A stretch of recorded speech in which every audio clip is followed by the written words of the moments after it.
Hello students, आपका फिर से स्वागत है हमारा चैनल एडमस वर्ल्ड स्कूल पे।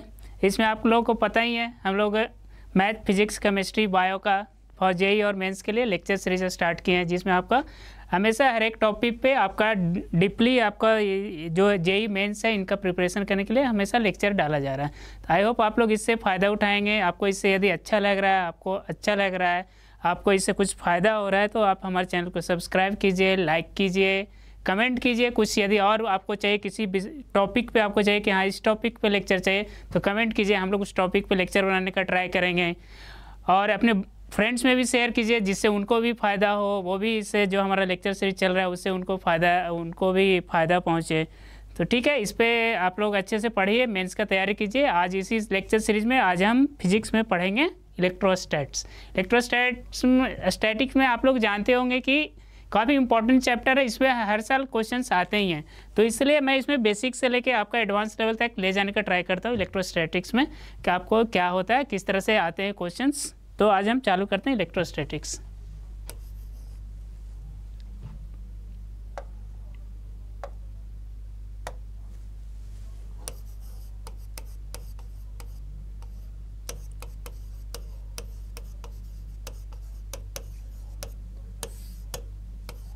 इलेक्ट्रोस्टैटिक्स में बेसिकली हम पढ़ते हैं किसके बारे में, चार्ज के बारे में। वैसा चार्ज, लेकिन चार्ज भी कैसा, वैसा चार्ज जो स्टैटिक हो, वो इसमें मोशन में नहीं हो, वह स्टैटिक हो। मोशन में रहेगा तो वो क्या हो जाता है, करंट हो जाता है। उसके बाद में हम अलग पढ़ेंगे इलेक्ट्रिसिटी एंड करंट में। लेकिन अभी हम इस चैप्टर में पढ़ेंगे वैसे चार्ज के बारे में जो कि स्टैटिक हो, वो मूव नहीं कर रहा हो।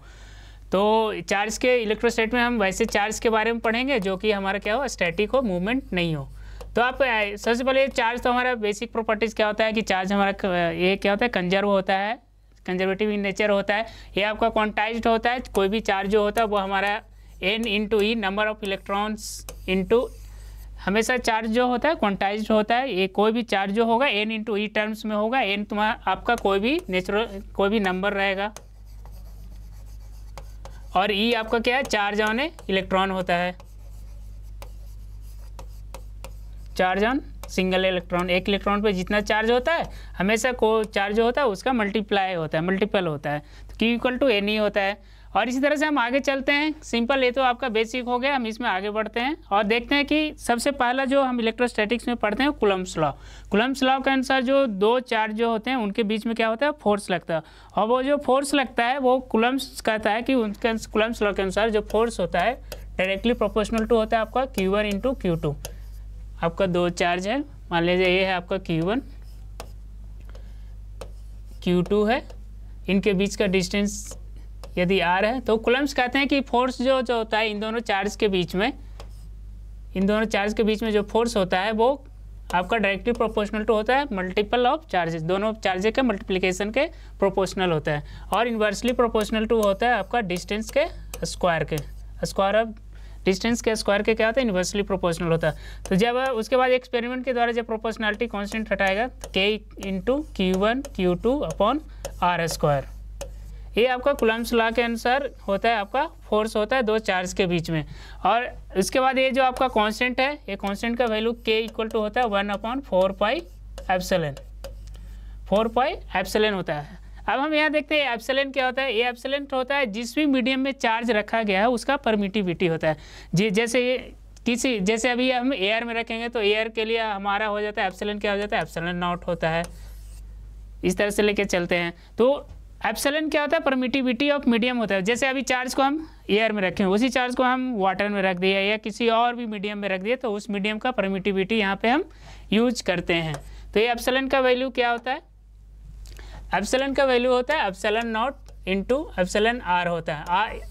एप्सिलॉन आर क्या होता है, आपका रिलेटिव परमिटिविटी होता है, जो कि आपको क्वेश्चन में जनरली दिया रहेगा। रिलेटिव परमिटिविटी होता है TVT। ओके, तो जनरली हम एयर के लिए यदि रहेगा तो एयर के लिए एप्सिलॉन आर क्या हो जाता है, 1 होता है, तो epsilon equal to epsilon not होता है। तो इस तरह से फोर्स बराबर आपका क्या होगा, इन एयर यदि रहेगा तो फोर्स इक्वल टू हो जाता है 1 upon 4 pi epsilon not Q1 Q2। यदि दो चार्ज था उनके बीच का डिस्टेंस R है तो R स्क्वायर हो गया। ये सिर्फ क्या हो गया, फोर्स का आपका क्या हो गया, मैग्नीट्यूड हो गया। फोर्स का आपका क्या हो गया, मैग्नीट्यूड हो गया। यहाँ 1/4 एप्सिलॉन नॉट का आपका भी वैल्यू क्वेश्चन में दिया रहेगा। ऐसे होता है 9 × 10⁹ न्यूटन मीटर स्क्वायर पर कूलम्ब स्क्वायर। ओके, ये क्वेश्चन में दिया रहेगा आपको एप्सिलॉन 1/4 एप्सिलॉन नॉट का भी वैल्यू आपको दिया रहेगा 8.85 × 10⁻12 आपका यूनिट दिया रहेगा कूलम्ब स्क्वायर पर न्यूटन मीटर स्क्वायर। इस तरह से आपका दिया रहेगा क्वेश्चंस में। तो इस पे आपको क्वेश्चंस से आपको सिंपल पहले पूछ देगा आपका कि एयर में फोर्स इतना है, आपका मीडियम में फोर्स कितना होगा। जैसे देखिए एफ इक्वल टू क्या होता है आपका 1/4 एप्सिलॉन इंटू Q1/Q2/R², ये होता है। ओके, अब एक मीडियम है, एक मीडियम मान लीजिए एयर है, एयर में फोर्स क्या हो गया, एयर के लिए फोर्स आप रखोगे तो एप्सिलॉन बराबर क्या होगा, एप्सिलॉन बराबर आपको बताया epsilon not into epsilon r, और एयर के लिए एप्सिलॉन आर का वैल्यू 1 होता है, तो epsilon equal to epsilon not. तो एफ इक्वल टू क्या हो जाएगा 1/4 एप्सिलॉन नॉट इंटू Q1/Q2/R²। अब सेम चार्ज को सेम डिस्टेंस पे है, उसको हम किसी दूसरे मीडियम में रख दिए, किसी और मीडियम में रख दिए, तो उस केस में हमारा फोर्स क्या होगा, ये बताइए। अभी ये एयर में था, डिस्टेंस r था, Q1 था, Q2 था, तो फोर्स हमारा अभी ये किस में है, एयर में है। एयर में है तो हमारा एप्सिलॉन r कितना होता है 1 होता है, तो फोर्स बराबर क्या हो जाएगा इस केस में 1/4 एप्सिलॉन नॉट इंटू Q1/Q2/R²। अब इसको मैं किसी और मीडियम में रख दिया, किसी और मीडियम में रख दिया, मान लीजिए कोई और मीडियम है जिसका एप्सिलॉन r इक्वल टू दिया हुआ है k है। ओके, डिस्टेंस हमारा सेम ही है, तो इस केस में हमारा फोर्स हो क्या हो जाएगा, ए मान लो एयर में फोर्स था तो एफ एयर लिख देते हैं, किसी और मीडियम है तो एफ मीडियम इक्वल टू क्या हो जाएगा 1/4 एप्सिलॉन होता है, एप्सिलॉन इक्वल टू क्या हो जाता है epsilon not into epsilon r, epsilon r क्या दिया हुआ के दिया हुआ, तो यहाँ पर क्या आ जाएगा के होगा इंटू Q1/Q2/R²। तो यहाँ देखिए जो एफ मीडियम में आया, एफ जो मीडियम में आया इससे कंपेयर कीजिए, एफ एयर से कीजिए, कंपेयर कीजिएगा तो ये क्या हो गया एफ एयर डिवाइडेड बाई के हुआ। ये देखिए ये पोर्शन ए एफ एयर है तो एफ एयर डिवाइडेड बाई के, तो इस तरह से किसी भी मीडियम में ये ले जाते हैं तो हमारा जो फोर्स जो होता है एफ एयर के कंपेरिजन में कितना टाइम्स डिक्रीज हो जाता है, के टाइम्स मीन्स परमिटिविटी जितना रहेगा, रिलेटिव परमिटिविटी उस मीडियम का उतना टाइम्स हमारा फोर्स क्या हो जाता है डिक्रीज कर जाता है। तो ये हो गया, ये आपका अभी तक मैंने सिर्फ आपको मैग्नीट्यूड बताया कि फोर्स का मैग्नीट्यूड किस तरह से निकालते हैं। अब उसका डायरेक्शन भी देखिए, तो डायरेक्शन देखते हैं। आप जानते हैं कि लाइक चार्जेस एक दूसरे को रिपेल करते हैं और अनलाइक चार्जेस एक दूसरे को अट्रैक्ट करते हैं, तो अभी लाइक चार्जेस के लिए देख लेते हैं। ये आपका यहाँ पे Q1 है, यहाँ पे Q2 है, इस तरह से है। इधर ये आपका डिस्टेंस r दिया हुआ है, इनके बीच में कोई वेक्टर r होगा जिसका मैग्नीट्यूड है आपका r है, एक Q1 है Q2 है। तो यदि आपको डायरेक्शन के, क्योंकि फोर्स हमारा वेक्टर क्वांटिटी है तो वेक्टर है तो उसमें मैग्नीट्यूड के साथ साथ डायरेक्शन भी रहेगा, तो मैग्नीट्यूड निकालना तो आप जान गए। मैग्नीट्यूड जो था उसका सिंपल सा फार्मूला क्या था 1/4 epsilon not to Q1 into Q2/R², ये हो गया। अब उसका डायरेक्शन भी निकालना है, तो डायरेक्शन क्या होता है, डायरेक्शन इसका इधर से इस पे फोर्स Q2 पे फोर्स Q1 के कारण निकालना है, तो ये इस तरह से रहेगा।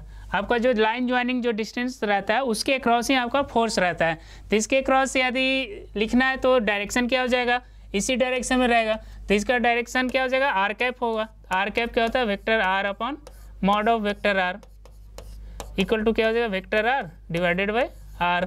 तो इस तरह से यदि फोर्स को यदि डायरेक्शन के भी फॉर्म में लिखना है, डायरेक्शन के साथ लिखना है, तो एफ इक्वल टू क्या हो जाएगा 1/4 epsilon Q1 Q2/R² into r cap. तो आर कैप के जगह पे क्या लिख सकते हो vector r divided by r। तो इस तरह से आपका क्या हो जाएगा, यदि फोर्स को मैग्नीट्यूड और डायरेक्शन दोनों के साथ लिखना है तो एफ इक्वल टू हो रहा है आपका 1/4 epsilon Q1 Q2/R³ into vector r। लोग सिर्फ इतना निकालना जानते हैं, मैग्नीट्यूड निकालना जानते हैं, लेकिन वो डायरेक्शन निकालना नहीं जानते हैं, डायरेक्शन निकालना नहीं आता है उनको। तो यदि डायरेक्शन भी निकालना रहेगा तो इस तरह से हम निकाल लेंगे। क्या हो जाएगा डायरेक्शन के साथ 1/4πε Q1 Q2 upon RQ into vector r. अब वेक्टर आर क्या होगा यहाँ पे, इसका मान लीजिए Q1 का आपको पोजीशन दिया हुआ है, Q1 आपका है 1 2 3 पोजीशन पे, और Q2 आपका है, जो Q2 है उसका पोजीशन दिया हुआ है आपका 2 4 6 पे है, 6 पे है आपका Q2 पे। तो इस केस में आपका वेक्टर आर क्या हो जाएगा, जो रिजल्ट है इन दोनों का होगा, वेक्टर आर क्या हो जाएगा, इसका पोजीशन माइनस इसका पोजीशन, R2 माइनस R1। तो आपका क्या हो जाएगा 2 माइनस 1 हो जाएगा आई कैप, 4 माइनस 2 हो जाएगा 2j cap, plus 6 minus 3 3k cap. ये हो गया। तो आपका इस तरह से ये आपका वेक्टर आर निकल गया और मैग्नीट्यूड ऑफ वेक्टर आर भी निकलना। तो मैग्नीट्यूड ऑफ वेक्टर आर क्या हो जाएगा 1 + 4 + 9, ये आपका ये आ गया, मैग्नीट्यूड आ गया, आर क्यू आ गया यहाँ से, वेक्टर आ गया यहाँ से। बाकी सब तो आपका सिंपल सा है, सिर्फ वैल्यू पुट करना और निकाल देना। तब बेसिकली लोग यहीं पे गड़बड़ हो जाता है कि उनसे डायरेक्शन नहीं निकल पाता, सिर्फ मैग्नीट्यूड निकाल लेते हैं और डायरेक्शन बोलते हैं तो डायरेक्शन में वो गड़बड़ कर जाते हैं। तो डायरेक्शन निकालने के लिए क्या है, वेक्टर आर होता है, वेक्टर आर आ जाता है। तो वेक्टर आर निकालना आपको पता है, R2 माइनस R1।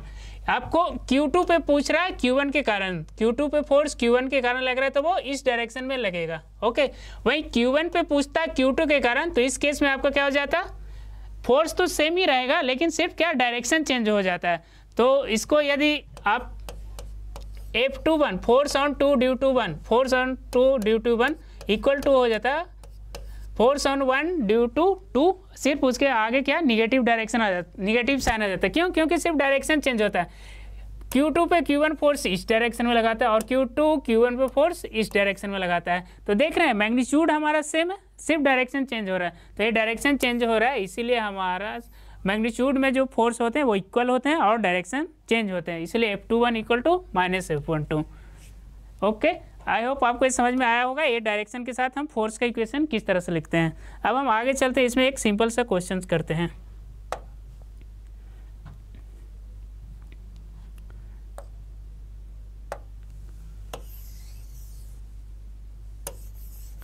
एक सिंपल सा क्वेश्चन क्या है कि एक एयर में कुछ रखा हुआ है, उसके बाद उसको फिर हम किसी और मीडियम में रख रहे हैं तो वो दोनों हमारा सेम एंगल पे आ जाता है। ओके, तो उसको हम देखते हैं, इस तरह से करते हैं। क्या है, एयर में हमारा रखा हुआ है इस तरह का एक सिस्टम, Q1 Q2 है, इसका मास दिया हुआ है आपका M1 M2 दिया हुआ है, ये एंगल थीटा पे है,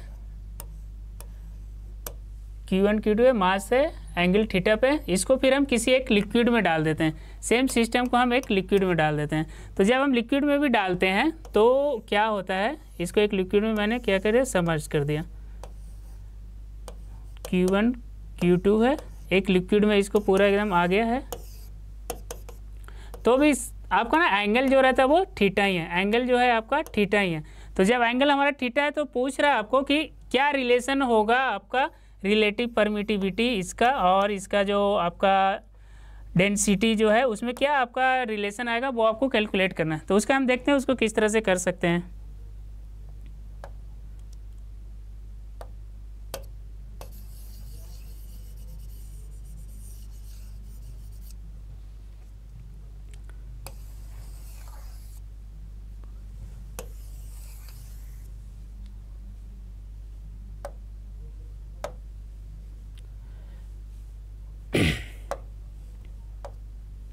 क्या था क्वेश्चन आपका, था एयर में पहले रखा हुआ है, Q1 है, Q2 है, एंगल थीटा पे है। ओके, अभी इसको क्या किया, मैंने एक लिक्विड में सबमर्ज कर दिया, same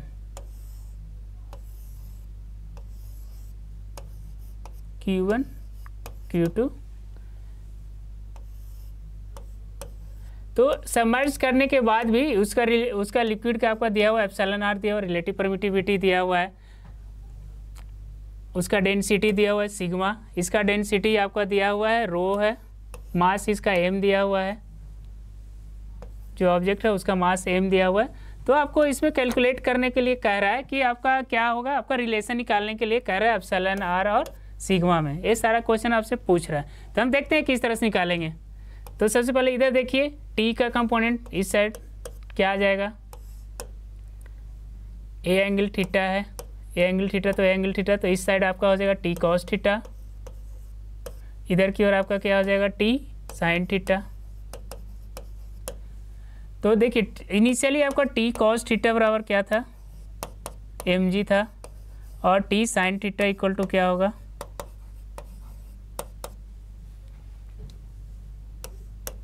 T sine theta equal to क्या हो जाएगा, जो इलेक्ट्रोस्टैटिक फोर्स लगेगा के Q1 Q2 upon are square, ये होगा। अब उसको जब मैं लिक्विड में सबमर्ज कर रहा हूँ, लिक्विड में जब इसको मैं सबमर्ज कर रहा हूँ तो क्या होगा आपका कि इस पे आप देखिए क्या क्या फोर्स लगेगा, नीचे की ओर mg, ऊपर की ओर इसमें अब क्या है बॉयंसी फोर्स भी लगेगा। यदि इसका वॉल्यूम v है तो v into sigma into g लगेगा, और ऊपर की ओर ही लगेगा आपका टी कॉस थीटा भी। ओके, कोई भी चेंज नहीं हो रहा है, तो t cos theta plus v sigma g equal to m g, t cos theta equal to आपका क्या होगा, एम जी को आप लिख सकते हो v, यदि रो उसका डेंसिटी है v रो जी, v सिग्मा जी इधर आएगा तो v सिग्मा जी ये आ जाएगा। और आपका फिर t साइन थीटा जो इधर की ओर आएगा वो t sine theta equal to क्या हो जाएगा, इस पर k Q1 Q2, k Q1 Q2 upon आपका क्या हो जाएगा आर स्क्वायर, आर स्क्वायर के साथ इसमें और आपका क्या आ जाएगा एप्सिलॉन आर भी आएगा, ये आपका इस बार एप्सिलॉन आर भी आ जाएगा, क्योंकि इसमें क्या है मीडियम है, मीडियम है तो इसलिए इस केस में क्या आपका क्या आ जाता था, फोर्स बराबर आपको लिखाया था एफ इक्वल टू क्या होता था के Q1 Q2 upon are square, के का जहाँ पर क्या था 1 upon 4 pi epsilon, 4 pi epsilon होता है, और एप्सिलॉन का वैल्यू क्या होता है epsilon not into epsilon r. अभी मीडियम है तो मीडियम के लिए इस केस में क्या हो जाएगा आपका 4 pi epsilon not into epsilon r, तो इसलिए टी साइन थीटा बराबर आपका क्या हो जाएगा ए हो जाएगा। इस केस में मान लीजिए जो टेंशन आपका रहेगा वो, तो इससे आप फिर हम कैलकुलेट कर सकते हैं दोनों को इक्वेट करके कि हमारा क्या आ रहा है आंसर, उससे हमारा निकल जाएगा। तो टी कॉस थीटा यहाँ से देख लीजिए आपका M G equal to V rho sigma G, V rho G minus V sigma G, A आ रहा है। मान लीजिए इसमें आपका T1 है, ए T1 है और ए T है, तो इसको से हम इससे हम एक क्वेश्चन से ए सोल्व कर लेंगे और इससे हमारा ए सोल्यूशन आ जाएगा। तो उसके बाद फिर हम इन दोनों को सोल्व करके हमारा क्या आंसर आ जाएगा। तो आई होप इससे समझ में आया होगा कि हमें इस तरह का जब क्वेश्चंस रहेगा तो हमें इसको किस तरह से सोल्व करना है। इसके बाद हम आगे और भी चलते हैं, इसमें एक हमारा आगे आ जाता है इक्विलिब्रियम पोजीशन क्या होता है उसके बारे में डिस्कस करते हैं।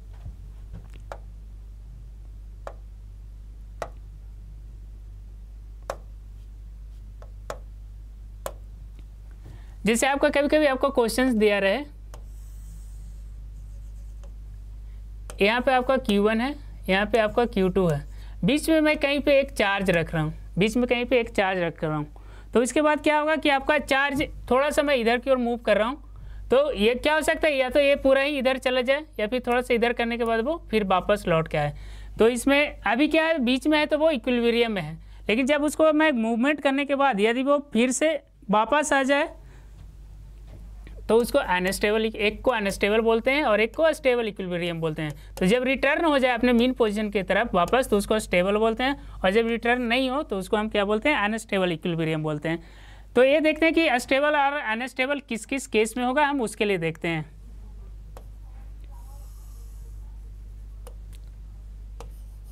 जैसे एक Q1 है और एक Q2 है, दोनों मान लीजिए सेम चार्ज है, पॉजिटिव है। ओके, अब यहाँ पे कोई एक चार्ज हम रख रहे हैं, ए पॉजिटिव, कोई एक निगेटिव चार्ज रख दिया। यदि यहाँ पे निगेटिव चार्ज रख दिया तो अभी क्या होगा, यहाँ पे अभी इक्विलिब्रियम में था, इधर की ओर ले आ रहे हैं, इधर की ओर ला रहे हैं। अभी क्या था, ये इसको इधर की ओर अट्रैक्ट कर रहा था जब इक्विलिब्रियम में था, और ये इधर की ओर अट्रैक्ट कर रहा था। तो इसके कारण मान लीजिए ये F1 फोर्स था और ये मान लीजिए F2 फोर्स था। तो F1 बराबर क्या था, F2 था। ओके, अभी ये था। अभी क्या कर दिया गया इसको कि मैं इसको थोड़ा सा इस साइड की ओर इसको थोड़ा सा खिसका दिया, थोड़ा सा इसका इधर मूवमेंट हो गया। तो इधर मूवमेंट हो गया तो अभी क्या F1 बढ़ जाएगा, क्योंकि डिस्टेंस तो अभी एक हमारा ये R1 है और ये R2 है मान लीजिए। तो R1 अभी हमारा डिक्रीज हुआ, तो R1 डिक्रीज हुआ, जिस कारण से हमारा F1 इंक्रीज हो गया। तो F1 इस तरह से इंक्रीज हो गया और F2 आपका क्या हो गया, डिक्रीज हो गया। तो नेट फोर्स क्या हो जाएगा, F1 माइनस F2 क्या हो जाएगा, कोई एक नेट फोर्स आ जाएगा। तो नेट फोर्स के कारण क्या होगा, ये हमेशा इधर की ओर मूवमेंट करता रहेगा। तो ये हमारा क्या होगा, अनस्टेबल इक्विलिब्रियम होगा, क्योंकि ये फिर वापस लौट के अपने मीन पोजीशन में नहीं आएगा। अब एक दूसरा कंडीशन देखते हैं। Q1 है आपका, Q2 है, बीच में क्या ही था आपका एक पॉजिटिव चार्ज इस पर था। क्या था, पॉजिटिव चार्ज रखे, पॉजिटिव चार्ज रखे। तो पॉजिटिव चार्ज के कारण आपका क्या होगा, थोड़ा सा मैं इसको इधर की ओर मूव करता हूँ, ठीक है, पॉजिटिव चार्ज है, लेकिन ये पॉजिटिव चार्ज है, इसका इस पर फोर्स क्या है, इधर की ओर लगाता रहेगा। तो भले ये इधर की ओर आए, लेकिन फोर्स का नहीं, इधर की ओर आके फिर थोड़ा सा इधर की ओर आगे चल जाए, इधर आगे चला जाएगा। तो आगे चला जाएगा, तो इस कारण से देखा जाता है थोड़ा सा इसमें जो वेलोसिटी आएगा, तो आने के बाद यहीं पे नहीं रुकेगा, थोड़ा सा आगे आके यहाँ पे रुकेगा। उसके बाद फिर जब ये यहाँ पे रुकेगा तो फिर आपका ये क्या होगा, F2 बढ़ जाएगा। अब F2 बढ़ जाता है, F2 इसको इधर की ओर मूव, इसको इधर की ओर फोर्स करेगा, उस कारण से फिर से वो आके मीन पोजीशन पे आके फिर से थोड़ा सा आगे बढ़ेगा। तो इस तरह से क्या करेगा, ऑसिलेट करने लगेगा। और एक तरह से जब इसको हम F1 माइनस F2 जब निकालेंगे तो आप देखोगे तो ये डायरेक्टली प्रोपोर्शनल टू x आएगा। और ये जो F1 माइनस F2 जो है, जिधर डिस्प्लेसमेंट होगा उसका क्या होगा, निगेटिव साइन के साथ जो नेट फोर्स आएगा, वो जो नेट फोर्स हमारा F1 माइनस F2 आएगा वो x के प्रोपोर्शनल है, लेकिन ये निगेटिव डायरेक्शन में रहेगा। मतलब जिधर डिस्प्लेसमेंट है उधर फोर्स नहीं लगेगा, हमेशा डिस्प्लेसमेंट के अपोजिट साइड में लगेगा। तो आप जानते हो जब हमारा जो नेट फोर्स हो डिस्प्लेसमेंट के अपोजिट साइड में लगे तो हमारा क्या ऑसिलेशन करने लगता है। SHM में पढ़े होगे, तो उससे हमारा फिर क्या टाइम पीरियड निकल जाएगा, उससे आप टाइम पीरियड निकाल सकते हो, उसका मीन पोजीशन पे कितना वेलोसिटी होगा वो निकाल सकते हो। ये सारा चीज़ आप कैलकुलेट कर सकते हो, ठीक है। तो इसको मैं इलेक्ट्रोस्टैट में आज हम इतना ही रहने देते हैं। आई होप आप लोगों को समझ में आया होगा। ये सारे ये जो मीन पोजीशन वाला जो आपका कॉन्सेप्ट है, इस पर आपका क्वेश्चंस आ सकते हैं एग्जाम में। तो इसको आप अच्छे से सोल्व कीजिए, ट्राई कीजिए। कुछ समझ में नहीं आया तो बताइएगा, मैं इस पर फिर से एक आपका अच्छे क्वेश्चंस के साथ आपको ट्राई करूँगा समझाने का। तो यदि आपको हमारा लेक्चर अच्छा लगा है, समझ में आ रहा है, तो इसको सब्सक्राइब कीजिए, कमेंट कीजिए, शेयर कीजिए और अपने फ्रेंड्स को भी बताइए कि ये लेक्चर सीरीज स्टार्ट हुआ है हमारे एडमस वर्ल्ड स्कूल के द्वारा, जिससे सभी लोग बेनिफिट हों। तो ठीक है, आज के लिए इतना ही रहने देते हैं। Thank you.